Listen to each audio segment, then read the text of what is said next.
नमः संस्कृताय।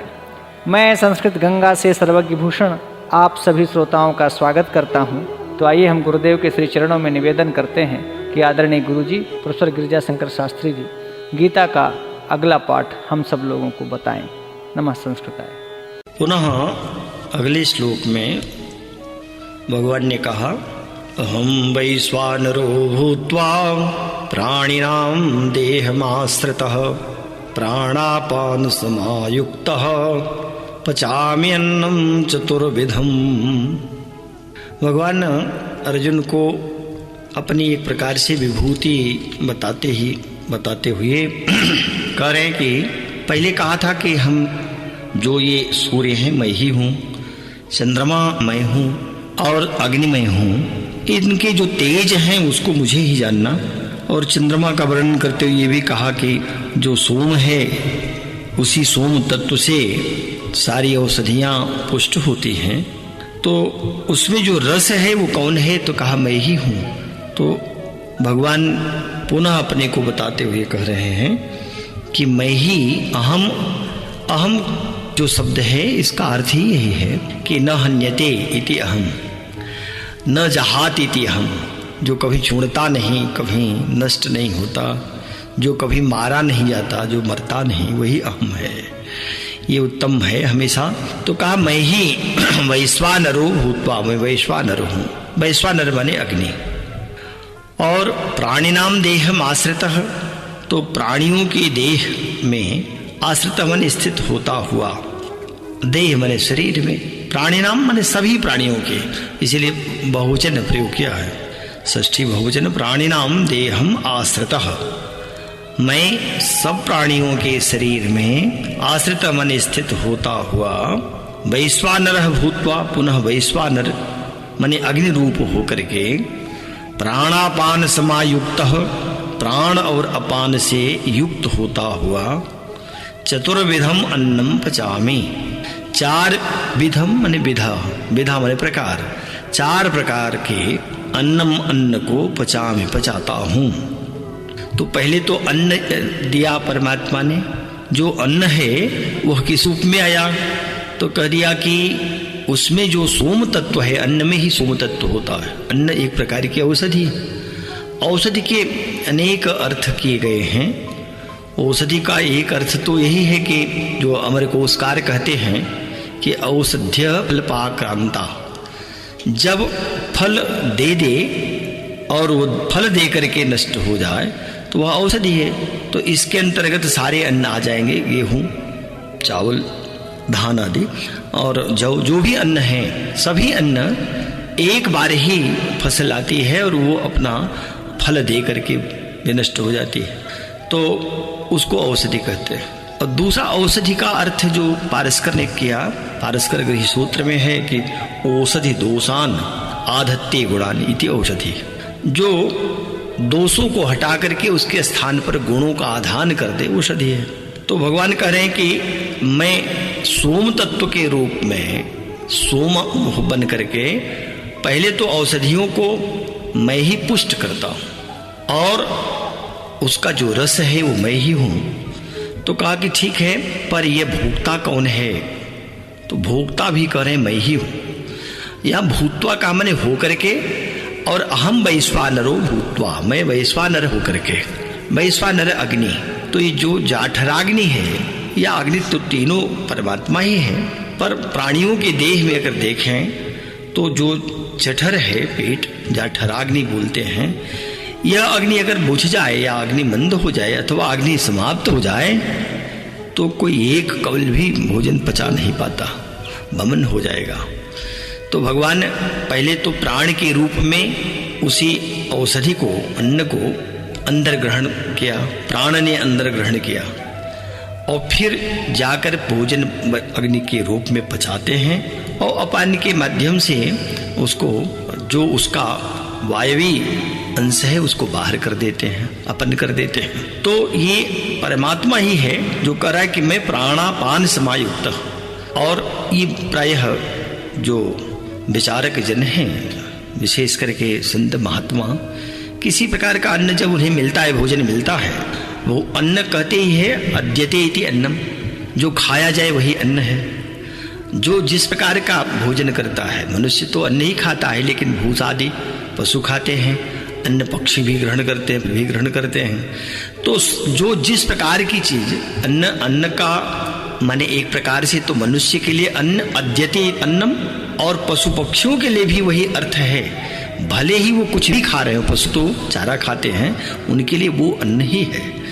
तो कहा कि संत महात्मा जब अन्न आता है, भोजन आता है, तो भोग लगाते हैं। प्राय ये तो सब गृहस्थों को करना चाहिए, क्योंकि वो भगवान ही अन्न बन करके आ रहे हैं, वही अग्नि बनकर पचा रहे हैं।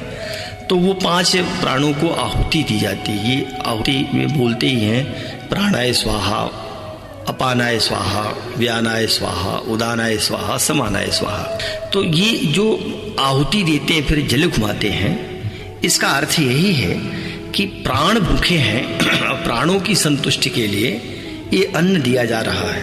भूखा मैं नहीं हूं, ये बात ठीक से समझ में आती नहीं। वस्तुतः अहम समझ तो यही लेते हैं, तादाद में जीव कर लेता है। जब भूखा होता है तो ये सोचता है कि मैं ही भूखा हूं, मैं ही प्यासा हूं, अहम बुभुक्षु, अहम पिपासा, और भोजन की इच्छा भूख हमारे में आई है। पर ये न तो भूख अपने में लगती है, और अपने माने अहम को तो कुछ नहीं, वो तो निर्विकार आत्मा, सबसे परे निष्क्रिय, उसे निर्वयव, उसे तो कुछ भी नहीं चाहिए। तब भूख आखिर किसको लगती, प्यास किसको लगती है? तो इसी को कहा कि वो ये प्राण है, प्राण वही भूखे होते हैं, प्राणों को भूख लगती है, और प्यास भी प्राणों को होती। अन्न खाने से प्राण सक्रिय हो जाते हैं, ऊर्जा बढ़ जाती है, और अन्न अगर न खाए तो निश्चित ही प्राण शिथिल हो जाते हैं, फिर शरीर की स्थिति बहुत ठीक नहीं रह जाती। इसीलिए अन्न जो है वह उसकी आहुति देते हुए प्राणों को आहुति प्रदान की जाती है। तो भगवान कह रहे हैं कि अच्छा, प्राणों को आहुति तो मिली, प्राण कौन है? तो कहा मैं ही तो प्राणापान समायुक्त, प्राण अपान व्यान उदान समान, ये 5 प्राण हैं। पंचो प्राण भी है, देवदत्त, कृकलक, कृकनाश, कूर्म और धनंजय। और 5 जो हैं ये पंच प्राण, 5 उप प्राण, ये सब जो है एक प्राण के ही आश्रय में रहते हैं। बस स्थान भेद के कारण इनका नाम अलग अलग कर दिया गया। प्राण जो है ये हृदय में होता है, अपानगुदा में होता है, पर दोनों अन्न को पचाते हैं, क्योंकि प्राण की गति ये है कि वह भोजन को अंदर ले जाता है। भोजन अगर प्राण ठीक न हो, श्वास उल्टी चलने लगे तो भोजन भी अंदर नहीं जाता है। प्राण का ही कार्य है भोजन को अंदर ले जाना। पुनः भोजन का रस जो है वह रस शरीर को पुष्ट करेगा, और उसका जो स्थूल भाग है, जिसको हम वायु का अंश कहें या पृथ्वी का अंश कहें, ये सब बाहर होता है। इसीलिए भगवान कह रहे हैं कि मैं चतुर्विधम अन्नम पचामि, 4 प्रकार से अन्न को पचाता हूँ। तो ये जो भोजन के प्रकार हैं ये 4 प्रकार हैं। एक को भक्ष कहते हैं, दूसरे को भोज्य कहते हैं, तीसरा लेह होता है, और चौथा चोष्य होता है। भक्ष कहते हैं जिसको निगल आ जाए, भोज्य कहते हैं जिसको चबा चबा कर खाया जाए, रोटी आदि। दाल आदि जो है, इसको दाल का जूस है, अथवा कह लें कि जो रस आदि हैं, उसको तो सीधे से जीभ पर रखा, जीभ स्वाद लेते हुए अंदर करती है। लेह कहते हैं जो चाटना पड़ता है, जैसे चटनी आदि हैं, तो इनको लेह एक प्रकार है भोजन का। और चोष से कहते हैं जो चूसा जाता है, चूसने के लिए जैसे गन्ने आदि हैं, तो उसको चूसा और रस अंदर किया और बाहर कर दिया उसको। तो ये सब अन्न के ही अंतर्गत आते हैं। गन्ना भी अन्न है, गुड़ आदि जो लिया जाता है लेह के अंतर्गत है। लेह माने जो जैसे लपसी आदि बनाई जाती है, तो वो जीभ का ही सहारा लिया, दांत से बहुत कूचने की आवश्यकता नहीं होती। तो गुड़ या जो पक गए हैं, पका करके जो लिया जाता है। और भक्ष भोज्य तो करें कि इनमें चबा करके जो खाया जाए वही है भक्ष, रोटी। जो निगला जाए भोज्य हो जाता है, दूध आदि। और जो चाटा जाए उसको लेह कहेंगे, जो चूसा जाता है वो चोष्य होता। ये 4 प्रकार कहे चतुर्विधम अन्नम पचामे। लेकिन पचाता कौन है इसको? तो कहा कि यही है अग्नि, वैश्वानर। और वैश्वानर मंद हो जाते हैं तो व्यक्ति रोगी हो जाता है। मंदाग्नि हो जाने से भोजन फिर पचता नहीं। तो वो कौन पचा रहा है? परमात्मा कह रहे हैं कि मैं ही हूँ। व्यक्ति को इसका बोध नहीं रह जाता। वो तो भोजन कर रहा है तो बस भोजन कर लिया, हम तृप्त हो गए, क्षण भर के लिए तो तृप्ति आ जाती है।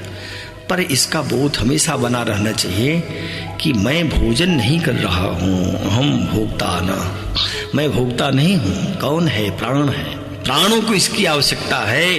प्राणों को पुष्ट करने के लिए इस अन्न की आवश्यकता है। प्राण और ये 5 जो प्राण हैं, इनकी सहायता से भोजन पचता भी है, शरीर पुष्ट भी होता रहता है। ये जीवन को धारण करने में इनकी बड़ी भूमिका होती है, प्राण और अपान आदि की। तो भगवान ने समझाया कि देखिए, सूर्य, चंद्रमा, अग्नि आदि मैं ही हूँ, पर अग्नि के रूप में मेरा और भी कहाँ कार्य है? तो कहा कि मैं जठराग्नि के रूप में प्राणियों के देह में स्थित हो जाता हूँ। अच्छा, तो भगवान देह में स्थित होते हैं तो देह तो नख से लेकर सिक तक है। तो कहा कि नख से लेकर सिक तक तो देह है, पर एक स्थल पर हृदय में भगवान का निवास, कहते ही भगवान हृदय में वास करता है, तो वहां विशेष प्रकाश उसका दिखाई पड़ता है। लेकिन अगर देखा जाए तो सर्वत्र भूमिका तो प्राणों की ही है। और प्राण, यहाँ तक कि जब शरीर में कहीं भी खुजली हो रही हो तो वो प्राण ही बताता है। जम्हाई आदि जो आते हैं, ये किससे आते हैं? तो वो व्यान सर्व शरीरगः, व्यान जो वायु है पूरे शरीर में है, व्याप्त है। और भगवान करे वो कौन है? तो कहा प्राणापान समायुक्त, प्राण और पान से युक्त हुआ मैं, अहम कह दिया, मैं ही हूँ। इसका अर्थ है कि अंतःकरण में विराजमान जो परमात्मा है, वही उसी की इच्छा से, उसकी कृपा से, उसके नियंत्रण से ये शरीर नियंत्रित होती है। और जो हम ग्रहण करते हैं उसको भी पचाने की जो क्रिया है वह परमात्मा ही कर रहा है। इसीलिए जब अन्न मिले तो वह मान करके कि ये परमात्मा के रूप में अन्न भी आया हुआ है। अन्न की कभी निंदा नहीं करनी चाहिए, बल्कि जो मिला हुआ अन्न आया, थाली में भोजन मिले, उसको प्रणाम करना चाहिए। और ये भोजन भी ऐसा हो कि उसको देखते ही जब मन में भूख न भी हो तब भी भूख लग जाए, ऐसा भोजन। और भोजन शुद्ध है, सात्विक है, तो उसको ग्रहण करने वाला निश्चित उसके प्राण पुष्ट होते हैं। पर ये मानना चाहिए कि ये भगवान का अन्न है, भगवान का प्रसाद है, भगवान ने भेजा है, स्वयं भगवान इस रूप में आए हैं। तो इसलिए, और पचाएंगे भी वही। मनुष्य कोई यत्न करके तो भोजन पचाता नहीं, यत्न करके भोजन इकट्ठा कर लेता है, ये तो हो सकता है, यद्यपि वो भी तभी प्राप्त होता है जब उसकी कृपा होती है। लेकिन प्रारब्धानुसार वो भोजन तो प्राप्त करने के लिए यत्न कर लेगा, लेकिन क्या वो भोजन पचाता भी स्वयं है? भोजन तो मुख में डाला, यहाँ तक तो वो कार्य उसका है, हस्तादि के सहयोग से भोजन मुख में गया। पर अब इसके बाद तो वहाँ जो भोजन सरक रहा है, आते जो उसको पचा रहे हैं और मल बन करके निकल रहा है पूरे शरीर में, उसका रस रक्त के रूप में, मांस के रूप में व्याप्त हो रहा है, प्राणों की क्षुधा निवृत्ति हो रही, प्राणों में बल आ रहा है, यह सब कौन कर रहा है? तो कहा कि इसलिए जो तत्व है, आत्म तत्व, उससे तो इसका दूर दूर तक संबंध नहीं है। इसलिए प्राण जो हैं वो भूखे होते हैं, प्यासे होते हैं, अन्न उन्हीं को प्राप्त होता है, अन्न उनके लिए आता है। पर इसको पचाने का काम भगवान कह रहे हैं वैश्वानर के रूप में। ये वैश्वानर बने अग्नि, और वैश्वानर अतिथि के रूप में ही, जब अतिथि कोई आता है तो वह भी अग्नि रूप में ही आता है। अगर अतिथि आया और भूखा प्यासा ही वो लौटा दिया गया तो निश्चित ही श्राप देकर चला जाता है। इसलिए आए हुए अतिथि को अगर स्वयं ऐसी स्थिति है जहाँ भोजन का समय है तो उसे यथासंभव जल दे कर के ही तृप्त कर देना चाहिए। अन्यथा अतिथि के भग्न आशा लेकर के जाने पर निश्चित ही जो गृहस्थ के लोग हैं इनको साफ हो जाता है। तो भगवान ने यहाँ कहा कि मैं रस रूप में तो ये जो अन्न आदि हैं इनको मैं पुष्ट करने के लिए सोम तत्व के रूप में आता हूँ, और औषधि को पुष्ट करता हूँ, वो रसात्मक जो अमृतमय चंद्रमा है, उसी चंद्रमा के तत्व से ये औषधियाँ पुष्ट होती हैं। पर जब वो अन्न के रूप में होता है तो अन्न प्राणी को इसलिए प्राणी भी कहते हैं, क्योंकि प्राण जो शब्द है उसी से प्राणी बना है। प्राण हस्त्यस्मिनिति प्राणी, प्राण है शरीर में इसलिए प्राणी बने। तो कहा कि जो प्राणी अन्न ग्रहण कर रहे हैं उस अन्न को पचाने का काम 4 प्रकार से अन्न ग्रहण किया जाता है, ये भी बता दिया, भक्ष भोज्य चोष्य और ले। लेकिन इसको पचाने वाला जो कार्य है अग्नि का है, तो भगवान करें वो अग्नि भी वैश्वानर भी कौन है? तो कहा अहम वैश्वानरो भूत्वा, मैं ही वैश्वानर बन करके प्राणियों के देह में शरीर में स्थित हो जाता हूँ। पुनः प्राण समायुक्त, प्राण और अपान से युक्त होता हुआ चतुर्विधम 4 प्रकार से अन्नम पचामे, अन्न को पचाता हूँ। अगले श्लोक में भगवान ने कहा कि सर्वस्य चाहम हृदि सन्निविष्टो, सर्वस्य चाहम हृदि सन्निविष्टो, मत्त स्मृतिर्ज्ञानमपोहनं च, वेदैश्च सर्वैरहमेव वेद्यो, वेदान्तकृत वेद विदेव चाहम। भगवान ने कहा सर्वस्य चाहम हृदि सन्निविष्ट, च मने और अहम मने मैं, सर्वस्य मने सभी प्राणियों के, हृदय मने हृदय में, सन्निविष्ट अंतर्यामी रूप से स्थित रहता हूँ, सन्निविष्ट मने प्रविष्ट रहता हूँ, तथा मत्तः मने मुझसे ही, मेरे से ही, स्मृति ही स्मृति, ज्ञानम ज्ञान, च और अपोहनम अपोहन। अपोहन का अर्थ है कि विचार के द्वारा जो बुद्धि में संशय विपर्य आदि दोष आते हैं उनको हटाना ही अपोहन है, अथवा भुला देना, उसको विस्मृत करा देना, ये अपोहन होता। फिर कहा कि सर्वैः वेदैः माने सभी वेदों द्वारा, अहम एव वेद्य मैं ही जानने के योग्य हूँ। और कैसा हूँ? वेदांत कृत, मैं वेदांत का कर्ता भी हूँ और वेदविद हूँ, वेदों को जानने वाला भी मैं ही हूँ। अहम एव माने मैं हूँ। तो कई बार अहम कहा है, सर्वस्य चाहम, फिर कहा कि मत्तः मुझसे ही सब, वेदैश्च सर्वै अहम वेद्यो, फिर कहा कि वेद विदेव चाहम अहम वेदविद। तो कई बार अहम कह करके ये बताया कि यह अहम वही है जो कभी विनष्ट नहीं होता, जो सदैव बना रहता है। तो सर्वस्य माने सभी प्राणियों के, यह नहीं है कि वो प्राणी मनुष्य ही, तृण से लेकर के या चींटी से लेकर के ब्रह्मा पर्यंत, ब्रह्मा से लेकर स्तंभ पर्यंत, सभी में, सभी प्राणियों में, ब्रह्मा भी जीव कोटि में ही है, अथवा कह लीजिए कि हिरण्यगर्भ पर्यंत, महत्तत्व पर्यंत। तो इन सब के हृदय में मैं रहता हूँ। हृदय में ही रहने का क्या अभिप्राय? भगवान तो सर्वत्र हैं, क्या अन्य स्थल भगवान से कहीं अपूर्ण है या वो रिक्त है? तो कहा कि नहीं, रहते तो सर्वत्र हैं, पर विशेष प्रकाश वो हृदय में ही दिखाई पड़ता है। इसलिए भगवान कहते हैं कि सारे प्राणियों के हृदय में सन्निविष्ट, मैं सन्निविष्ट माने प्रविष्ट हूँ, अंतर्यामी रूप में हूँ। तो क्या करते हैं आप वहां रह करके? भगवान ने कहा कि मैं कर रहा हूँ मत्त स्मृति ज्ञानम च अपोहनम च। मत्त माने मुझ मेरे द्वारा ही स्मृति आते हैं। स्मृति का अर्थ है, स्मृति माने तो एक प्रकार से स्मरण, याद करना, लेकिन योग सूत्रकार पतंजलि ने कहा है कि अनुभूत विषया संप्रोसस स्मृति। अनुभूत विषया जो पहले अनुभव किए गए हैं और उन्हीं का विषय अनुभव होना, फिर ध्यान में आ जाना, उनको जानना, ये कहा स्मृति है। और ज्ञानम का अर्थ है ज्ञान, जानना। ये दोनों कह रहे भगवान मुझसे हो रहा है। एक तो हृदय में बैठे हैं, दूसरा जानना माने ज्ञान कराना और स्मृति प्रदान करना। जो बातें पूर्व की थी कभी स्मृति में थी और बीच में है अभी भी स्थिर, लेकिन ध्यान नहीं है, तो उधर दृष्टि जाना, उसको जानना, ये कहाँ से आ रही है? भगवान कहते मुझसे ही आ रहा। वही है योन्तः प्रविष्ट शास्ता जनानाम, जो अंतः में प्रवेश करके जनानाम शास्ता, वो लोगों का शासन कर रहा है, हर इंद्रियों का शासन कर रहा है, इंद्रियों को नियंत्रित कर रहा है, बुद्धि भी दे रहा है, ज्ञान दे रहा है और स्मृति भी दे रहा है। लेकिन यहां तक तो ठीक था, पर कह दिया अपोहनम च, उस ज्ञान को और उस स्मृति को भुला देना, विस्मृत प्रदान कर देना। माने स्मृति भी भगवान दे रहा है, विस्मृति भी भगवान दे रहा। तो करा कि अपोहनम, कह रहे हैं भगवान स्वयं कि अपोहनम, जो अपोहन है माने ज्ञान का या स्मृति का भूल जाना, ये मेरे द्वारा ही मत्तः एव भवति, मुझसे ही हो रहा है। तो क्यों विस्मृति देते हैं भगवान?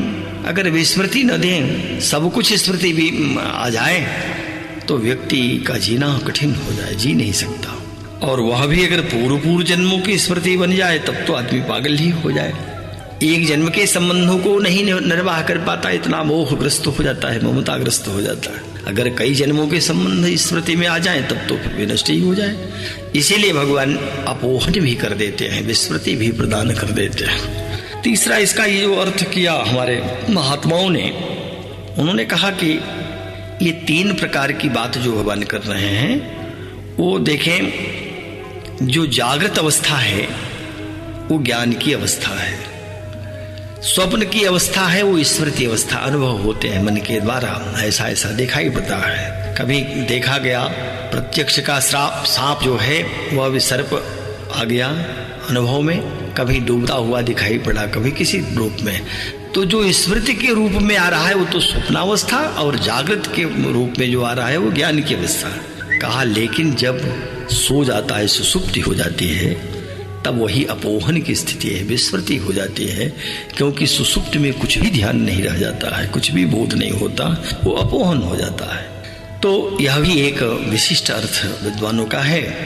लेकिन भगवान का जो यहाँ सीधे से अर्थ भगवान कह ही रहे हैं, जो सबके लिए राय भी है कि मत्तः स्मृति ज्ञान अपोहनम च, मुझसे ही स्मृति आती है, मुझसे ही ज्ञान होता है, मेरे द्वारा ही अपोहन भी कर दिया जाता है।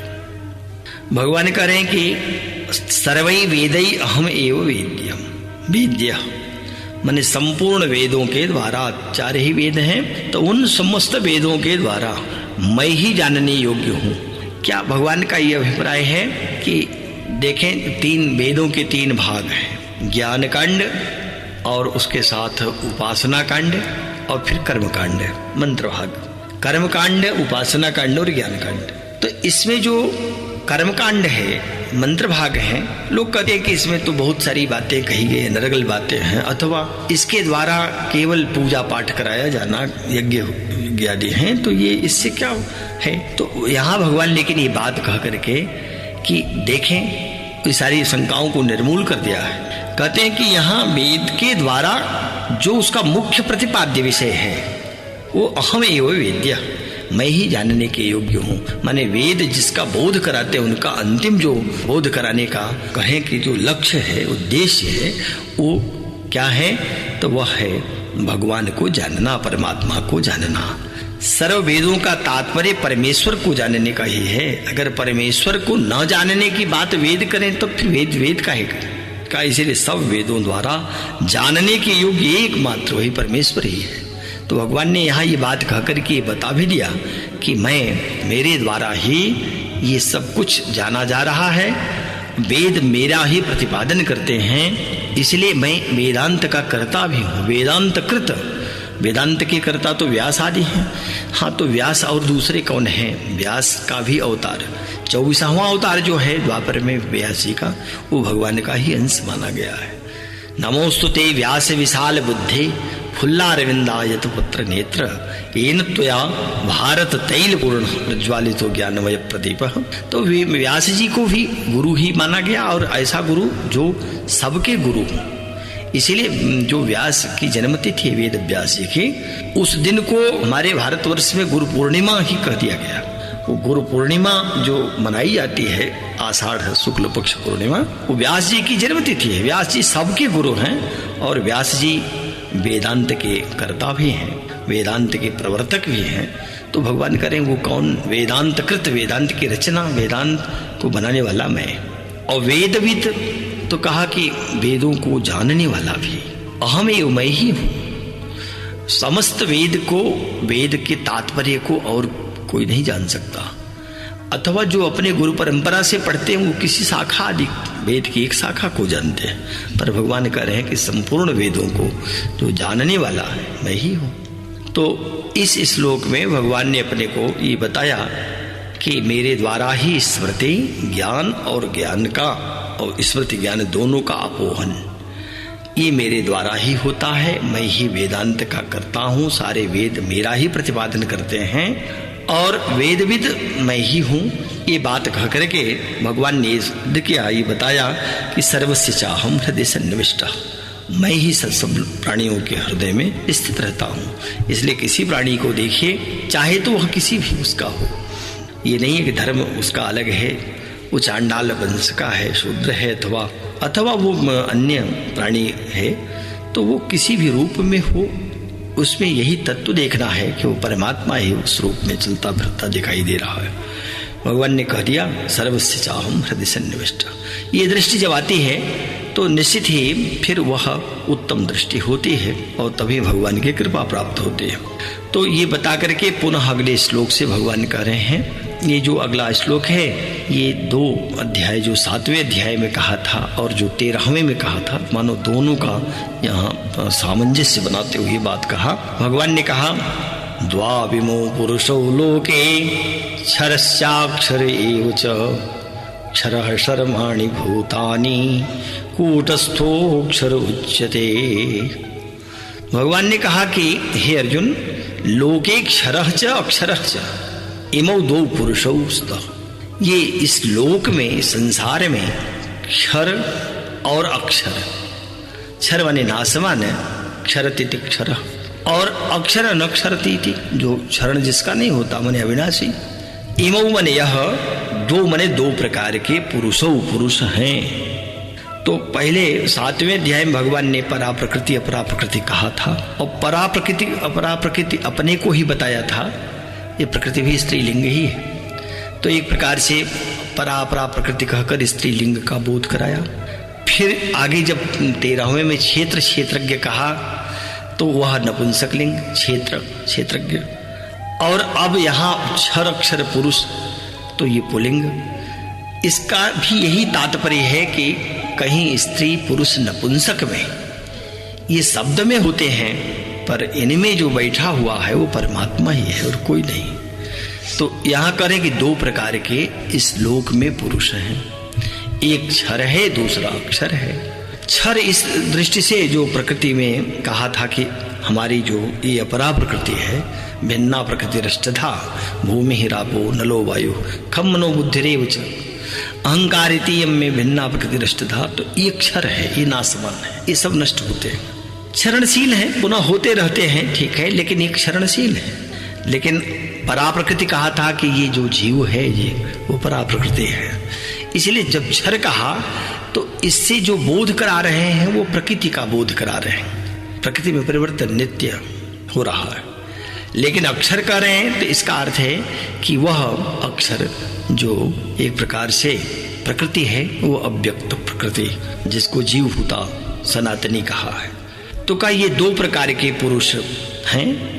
इनमें से कहा कि सर्वाणि भूतानि क्षर, सर्वाणि माने संपूर्ण, भूतानि माने भूत प्राणियों के शरीर जो हैं ये तो क्षर माने नासमान है, क्षर विनष्ट होते हैं। और कूटस्थ अक्षर उच्यते, जो कूटस्थ है माने जीवात्मा, वही अक्षर माने अविनाशी कहा जाता है।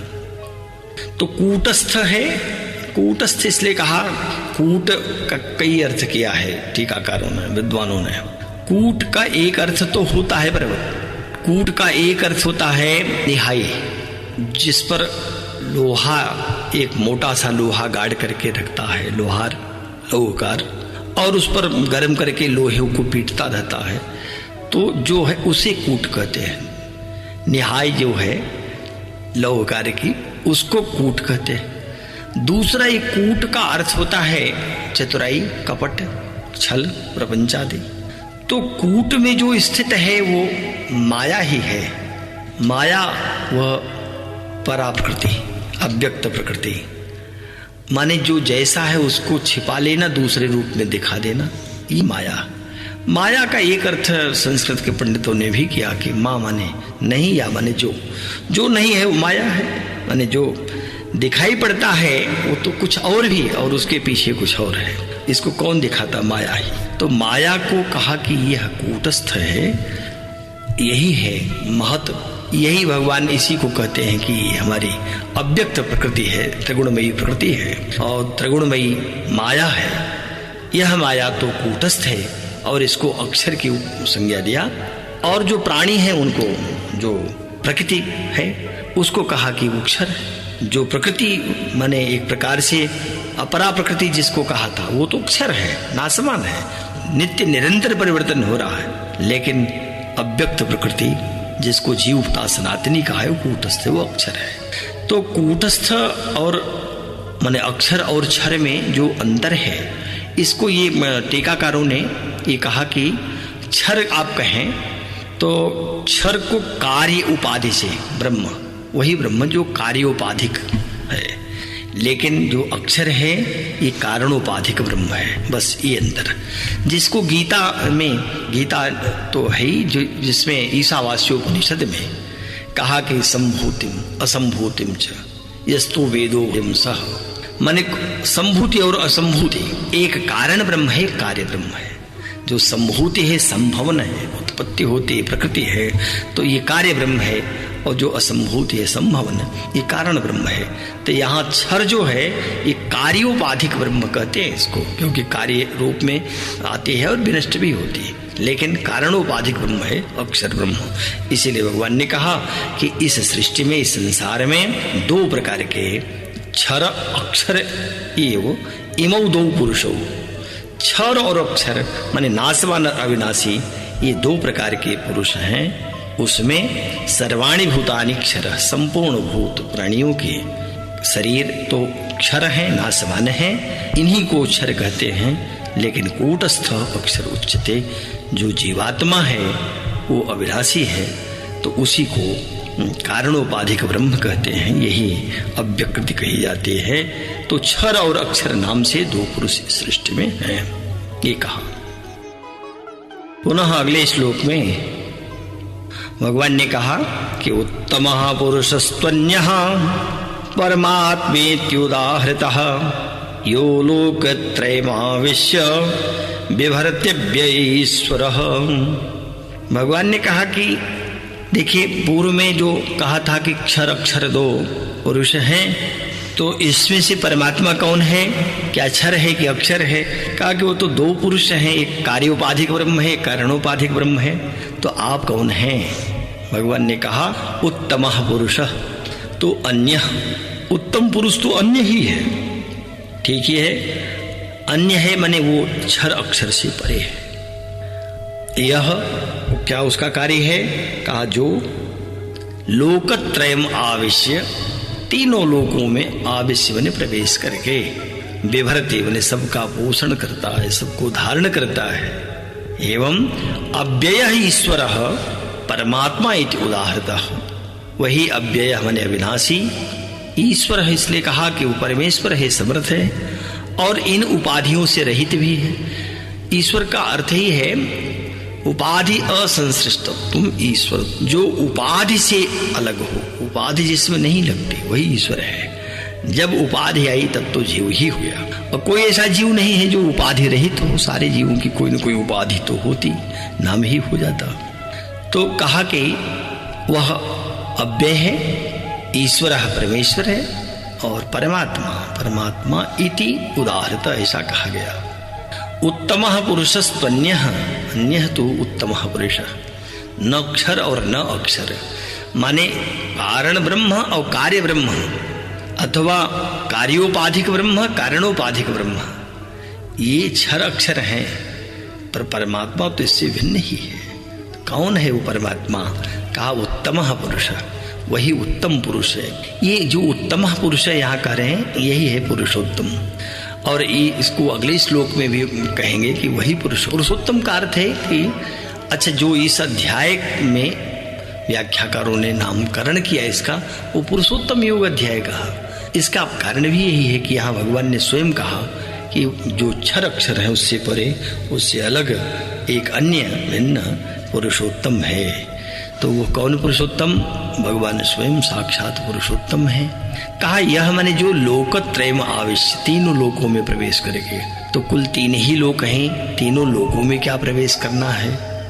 वो तो सर्वत्र व्याप्त ही है। इसका अर्थ यहाँ त्रय से तीन से जो तीन लोक भी कह लें, इसका अर्थ यही है कि जो त्रिपुटी होती है, दृष्टा, दृश्य, दर्शन अथवा वो ज्ञाता, ज्ञान, ज्ञेय, तो ये तीन तीन की त्रिपुटी होती है, त्रिपुटी एक हो जाती है। इसीलिए कहा कि यहाँ प्रवेश करके, तो इस लोकत्रय में प्रवेश करके, त्रिपुटी में प्रवेश करके, आविश्य मैंने घुस करके वही प्रवेश करके विभर्ति सबको धारण कर रहा है। पृथ्वी को धारण करने वाला ये अंतरिक्ष में पृथ्वी बेलाग है, यहाँ कौन धारण करेगा? अगर वो धारण न करे तो विखंडित हो जाए, या तो ये रसातल में समाप्त हो जाए, अथवा सूर्य से टकरा करके चूर्ण चूर्ण हो जाए, अथवा यही पृथ्वी इसके परमाणु बिखर जाएंगे। जो संयोग है परमाणुओं का वो अलग अलग होकर के कहीं की नहीं रहेगी, समाप्त हो जाएगी। इसीलिए पृथ्वी को भी धारण कर रहे हैं, उसमें भी प्रविष्ट होकर के भगवान पुरुषोत्तम ही धारण कर रहा है, और उसी की धारणात्मिका शक्ति से ही पृथ्वी अंतरिक्ष में टिकी हुई। केवल पृथ्वी को क्यों कहें? पृथ्वी तो उसके लिए धूल की कण ही है। पृथ्वी ही नहीं, चराचर जगत, सारे तारे, नक्षत्रगण और भी जो कुछ दिखाई देता है, जो नहीं भी देखा जा पा रहा है, माने सब कुछ उस परमात्मा की धारणा शक्ति से ही टिके हुए हैं। इसीलिए वो कहता है कि मैं सब में प्रवेश करके, परमात्मा ही प्रवेश करता है और वही शासन करता है, वो जैसा चलाता है सब उसी ढंग से चलना है। उसी के भय से इंद्र भी अपने कार्य में लगे हैं, उसी के भय से यमराज भी नित्य अपने कार्यों में लगे हुए हैं। यमराज को कभी दया नहीं आती कि किसी जीव को अभी कम उम्र में भी ले जा रहे हैं, अभी पूरी अवस्था नहीं हुई, अकाल मृत्यु हो रही है, उसको भी ले जा रहे हैं। हमको क्या, यमराज की तो ये उनका ही कर्तव्य है। इसीलिए मृत्यु धावती पंचमः श्रुति कहती है, पांचवी मृत्यु भी दौड़ रही है। तो कहा कि मैं ही उत्तम पुरुष जो है वो अन्य है, उसी को परमात्मा कहें। परमात्मेति उदाहृत, और वही तीनों लोकों में प्रवेश करके विभर्ति सबको धारण कर रहा है, सारे प्राणियों को, समस्त चराचर जगत को धारण कर रहा है। विभर्ति का अर्थ केवल धारण करना ही नहीं, पोषण करना, सबको पुष्ट भी वही कर रहा है। और अव्यय हो, अविनाशी है, चूंकि उपाधियों से रहित है इसलिए उसको परमेश्वर कहा। और परमात्मा भी इसीलिए कहते हैं कि वह परमात्मा है, सबकी परात्मा है। तो परमात्मा माने विशिष्ट, सर्वविशिष्ट, तो वह परमात्मा है। इति उदाहृतः, ऐसा कहा गया है। भगवान स्वयं कह रहे हैं कि ऐसा कहा गया है, कहा भी गया है, वेद इसी का प्रतिपादन कर रहे हैं। और भगवान स्वयं भी कह रहे हैं कि अर्जुन, जो क्षर अक्षर है उससे हट करके, उससे अन्य उत्तम पुरुष, उत्तम पुरुष है, उसी को परमात्मा कहा है। वह लोकत्रय में प्रविष्ट होकर के अथवा त्रिपुटी में, ज्ञाता, ज्ञान, ज्ञेय, दृष्टा, दृश्य और दर्शन, इसमें प्रवेश करके, आविश्य माने घुस करके, प्रवेश करके जगत को विभर्ति धारण कर रहा है। वही अव्यय है, अविनाशी है, और ईश्वर उपाधि रहित होने से उसी को ईश्वर भी कहा है। पुनः अगले श्लोक में इस पुरुषोत्तम की व्याख्या करते हुए भगवान ने कह दिया, इसी पुरुषोत्तम के नाम से यह अध्याय ही पुरुषोत्तम योग कहा गया। भगवान ने कहा कि यस्माक्षरमतीतोऽहम् अक्षरादपि चोत्तमः अतोऽस्मि लोके वेदे च प्रथितः पुरुषोत्तमः। भगवान ने कहा यस्मात् माने क्योंकि, अहम माने मैं ही, क्षरम, क्षरम माने नाशवान, नाशवान का अर्थ वही जड़ वर्ग क्षेत्र से जो क्षर है, नाशवान अथवा जड़ कह लें, इन सब से अतीतः, अतीत हूँ, सर्वथा अतीत हूँ, इनसे परे हूँ। और माया में स्थित है, इसलिए माया में स्थित होकर के जगत को नियंत्रित कर रहा है, पालन पोषण और संहार, उसके साथ जन्म, सृष्टि का आरंभ, ये सब वही कर रहा है। इसलिए कहा और अक्षरात, अविनाशी जीवात्मा से, अपि मन भी उत्तम, उत्तम, क्षर से भी उत्तम हूँ, अक्षर से भी उत्तम हूँ। क्षर माने नाशवान से, अक्षर अविनाशी जीवात्मा से, दोनों से उत्तम हूँ। अतः इसलिए लोके माने लोक में, संसार में, च माने और, वेदे वेद में भी, पुरुषोत्तम प्रसिद्ध अस्मि, पुरुषोत्तम नाम से प्रसिद्ध हूँ, प्रथित प्रसिद्ध हूँ। तो भाव इसका यही है कि चूंकि मैं क्षर से भी परे हूं, अक्षर से भी परे हूं, इसीलिए संसार के लोग हमको पुरुषोत्तम कहते हैं और है ही पुरुषोत्तम। पुरुषोत्तम की एक व्याख्या उसमें महाभारत में भी है, जिसमें कहा गया कि राजानम यम प्रशंसन्ति पंडिता साधवो यम प्रशंसन्ति स गेयो पुरुषोत्तम। पुरुषोत्तम उसी को जानिए जिसकी प्रशंसा राजा लोग करते हैं, पंडिता विद्वान लोग जिनकी प्रशंसा करते हैं, साधव माने साधु लोग जिनकी प्रशंसा करते हैं। तो राजाना से भौतिक दृष्टि से भी जो सर्वश्रेष्ठ है वो राजा माने वो तो पृथ्वी का स्वामी भूपति है, तो वो भौतिक ही दृष्टि हुई।